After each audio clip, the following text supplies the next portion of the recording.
IAM 751. There are some times you have to quit something to win something. If you think you're going to win by holding out, as Patrick Shanahan would say, looking at the F-35 program when he was Deputy Secretary of Defense under Donald Trump. Also, he was an employee at Boeing for almost 30 years. Deputy Secretary of Defense. Now he is a CEO of Spirit Aerospace Systems, and you can look it up by IAM 751 to confirm it. Because when I tell you something, my company is my family name, and as Patrick Shanahan said, I won't fuck that up, and I won't fuck with it. So you have to listen. This video is IAM 751. QA expert Daryl Guberman says, "Quit to win." Because you're not going to win. And I'm going to say this, and say it as boldly as I can. When you settle the strike, you're going to be an armed target, meaning that you're going to be a target for Boeing to get rid of, whether it's 6 months to 2 years. If you quit to win, you will have them in the palm of your hand. There will not be a Boeing after all 32,000 of you leave the audience. Quit. Still picket, but quit. Stay on the sidewalk. As long as you're not on their property, you're safe to go.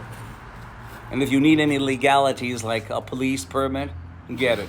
Enjoy it. When you have Stephanie Pope, extraordinary schmutz. Yes, Stephanie, if you want to get me for defamation, that's my First Amendment rights. I can call a spade, and I can call somebody who's been there for 29 years, sashaying down the halls, making a ton of cash.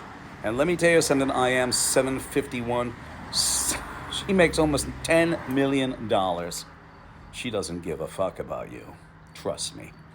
You are just a vesicle to produce an article to give to the airlines. Do you think really David Calhoun gave a shit about you? He didn't care.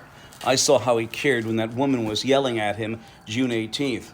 I saw how it affected him. It didn't even choke him up. Either he was on heavy-duty medication. I can't confirm nor deny, I don't know. But that was me getting yelled at for that. I probably would have been bawling, because that shows empathy. You have Robert Kelly Oprah. Does he show empathy? He bought a $4.1 million house while you guys and gals went on strike. He should have held up. That's a leader. That's a leader.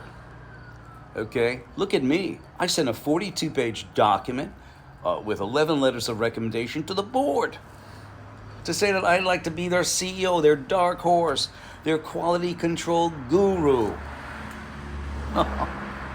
Because they need it.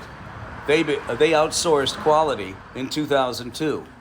Boy, it was so. Let me tell you something. Between them outsourcing on-site quality certification, on-site quality auditing to 2 certificates where they're worthless because because ANSI ANAP has bastardized the whole ISO system, the whole quality system. They're involved with the government. I told you all the time, IAM 751, if you do not say, Boeing, you gave us your last best offer, you should go in tomorrow. Actually, you should go in this Friday, okay?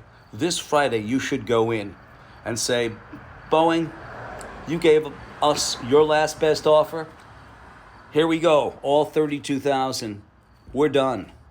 Goodbye, and leave. Do you know something?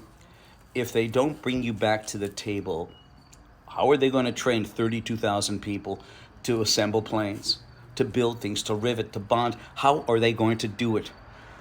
You have to sometimes quit to win, because when you win, you're going to lose when it comes to these people. They're animals. Look at what Patrick Shanahan said at a Senate subcommittee meeting, because they thought when he was Deputy Secretary of Defense, because his time and grade at Boeing was so good that they felt it was too comforting, and he was pushing Boeing products. That's human nature. We all know that. He probably was. But let me just say this. When he came out after and told the committee that, what do you think of the F-35, Lockheed F-35 program, or actually the product, he said the F-35 is fucked up. How is that? And now he's the CEO. He's the he's the CEO of Spirit Aerospace Systems. Is this what type of animals they put in charge? They don't put in the best and the brightest. They put up the ones who are fucked up. David Kelly Oberg. Do you know, they say to me that, why do you do this, Daryl? You want to get into Boeing. Do you know something? A great management team would see me and say, you know that guy? Let's bring him in. He'll stop not harassing us, stop telling the truth about us so that the public could quell their attitude about getting on planes. Because I just did an article on how the airplane community does not have enough A&P mechanics to work on their jets. Maybe that's why the wheels are falling off the plane. Maybe that's why the engines have issues. Okay? And that's a fact. On top of that, to compound the A&P issue, when Boeing gave up supplier on-site audits to two pieces of paper, PRI, Performance Review Institute for Special Processes, critical processes like heat treat, welding, and non-destructive testing to see if your parts are cracked. When they gave that up and said, send in your PRI slip, send in your paperwork, go ahead, 22 years. And then we had the procurement bulletin just a month later. That was in April of 2002. In July of 2002, here you go, the procurement bulletin. As long as it's ANSI ANAB accredited, because Boeing calls it out on the procurement bulletin, must be ANSI ANAB accredited. On their supplier portal, it says third-party auditors must be ANSI ANAB accredited. And then they are on the ANSI ANAB management committee that they took off the internet because I exposed those scumbags. And they are. ANSI is a bunch of scumbags. And I've got the proof. Why do you think they're not coming after me? Ladies and gentlemen of IM 751, you know why they don't come after me? Because I've got the proof. Why? You know why they don't slap a gag order? I'm not going to listen to it. I will not listen to it. Okay? I will not listen to any gag order because remember, a good lawyer knows the law, a great lawyer knows the judge, and the great ANSI ANAB is involved with the American Bar Association and has the DOJ on its board next to Boeing.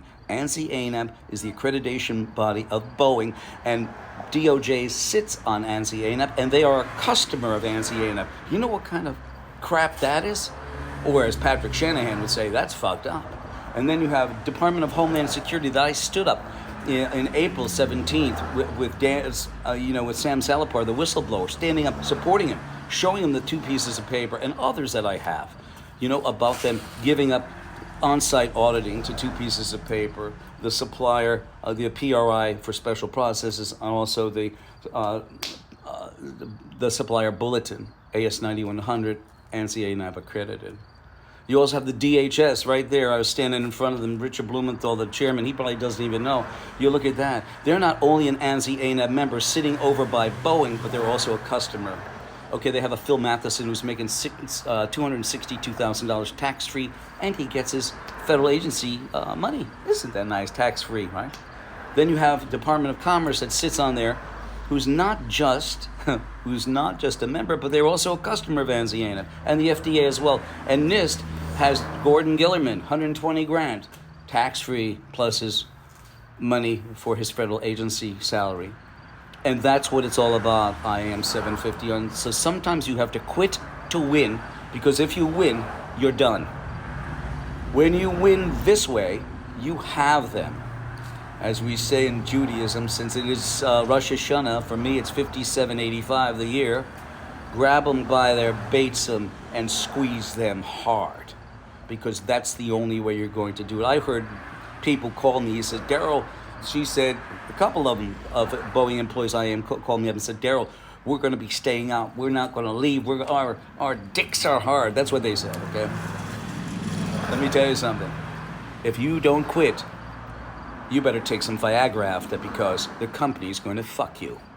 I mean that. And I'm a shareholder. I own shares in Boeing. If I was any shareholder right now, I'd restrain it, and I'd have a special meeting on Boeing, 203-556-1493, or Daryl, TQRS @yahoo.com.